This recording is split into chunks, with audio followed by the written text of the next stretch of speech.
Everyone, welcome back to my channel. अगर आप भी अपनी कॉलेज लाइफ में हो ना तो यार मस्ती वगैरह तो सब करो, बट ये पॉइंट जो मैं आपको बताने वाली हूँ ना इनके ऊपर भी ध्यान देना, क्योंकि यही आपके आगे करियर में जाके बहुत ज़्यादा हेल्प करेंगे। तो यार सच में ये सारे पॉइंट जो मैं आपको अभी इस वीडियो में बताने वाली हूँ ना, ये अगर मुझे किसी ने मेरे करियर के स्टार्टिंग में बताए होते ना तो आज मैं पता नहीं कहाँ ही होती। आगे जाके यही सारी चीजें आपके करियर में बहुत ज्यादा हेल्प करेंगी। सो बिना किसी देर किए इस वीडियो को स्टार्ट करते हैं। First point is the importance of hands on practice. So यार इस पॉइंट पे जितना एम्फेसिस किया जाए ना, जितनी रोशनी डाली जाए ना, उतना कम है इस पॉइंट के ऊपर। बैचलर्स में आप जितनी भी मैनुअल स्किल्स लर्न कर सकते हो ना, उनको लर्न करो और उनको प्रैक्टिस करना स्टार्ट करो। प्रैक्टिस के लिए आप ग्रुप्स बना सकते हो, आप इंटर्नशिप ज्वाइन कर सकते हो, आप डिफरेंट पेशेंट्स के ऊपर टेक्निक्स जो है वो ट्राई कर सकते हो असेसमेंट के टाइम पे या ट्रीटमेंट के टाइम पे। सो ये सारी चीजें ना आप प्रैक्टिस करो ही करो, क्योंकि एंड में जब आप अपनी बैचलर्स करके या मास्टर्स करके निकलोगे ना बाहर, तो आपको पेशेंट को थ्योरी नहीं समझानी है।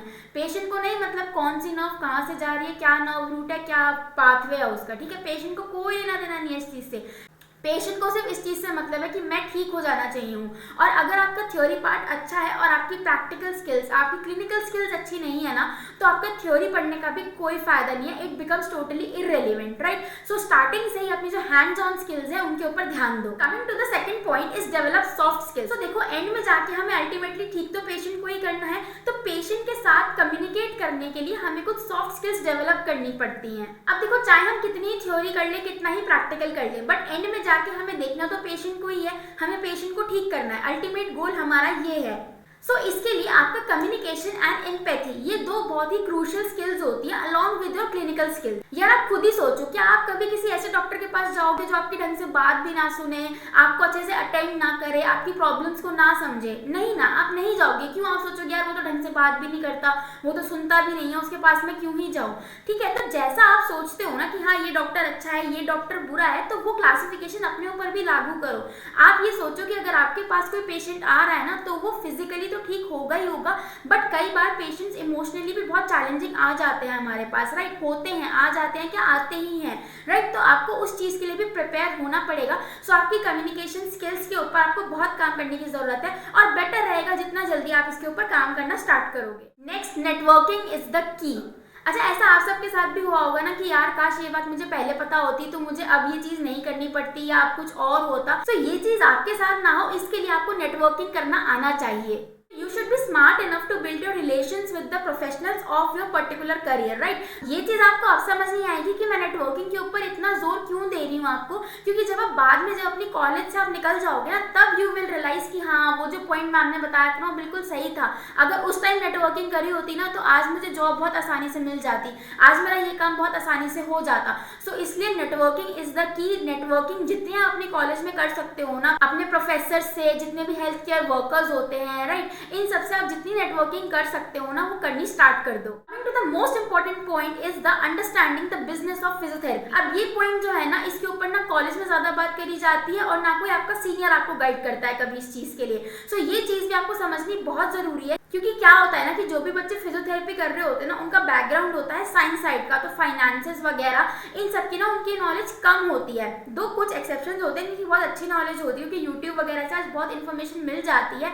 बट आपको पता होना चाहिए कि आप इस फील्ड के अंदर हो, और इस फील्ड के अलावा या फिर इस फील्ड में जब आप आगे जाओगे तो आप कौन कौन से करियर अपॉर्चुनिटीज देख सकते हो, या फिर कौन कौन से इनकम सोर्सेज है जो आप बना सकते हो while remaining in this particular field. क्योंकि देखो आप एक हेल्थ केयर प्रोफेशन में हो, या आप एक बहुत नोबल काम कर रहे हो, आप अपनी सोसाइटी को सर्व कर रहे हो, but at an individual level आपका जो लाइवलीहुड है वो भी आपको मेंटेन करना है। सो उसके लिए you have to earn money, a decent amount of money, right. That's why it is important to understand the business side of physiotherapy. अभी से you should start learning the different aspects of marketing, networking and business वगैरह जो भी सारी चीजें होती हैं।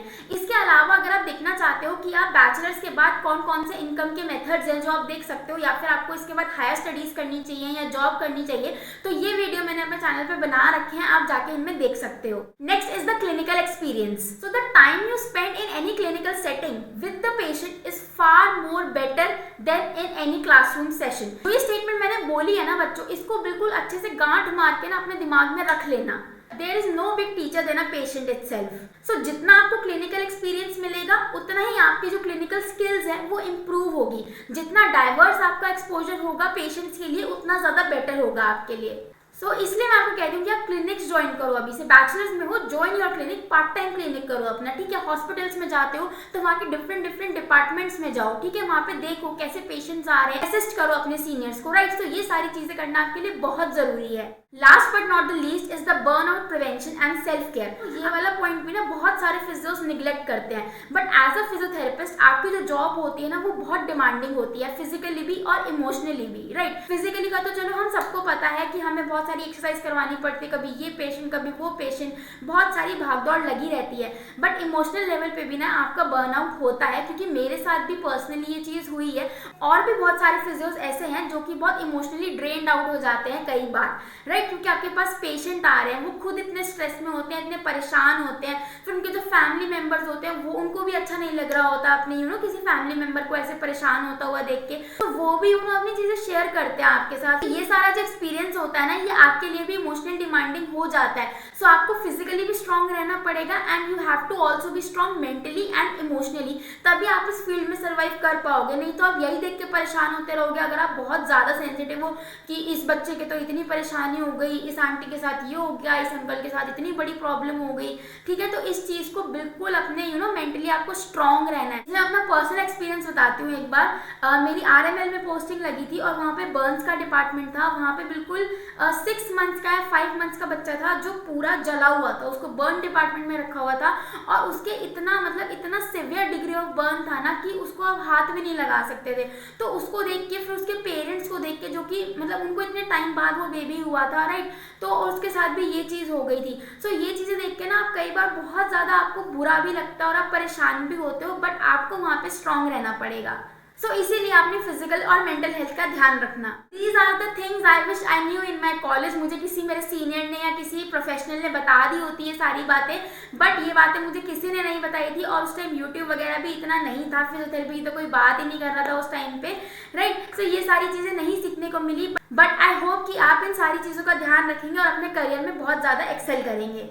All the best. और अगर इस चैनल पर नए हो ना तो जल्दी सब्सक्राइब कर देना।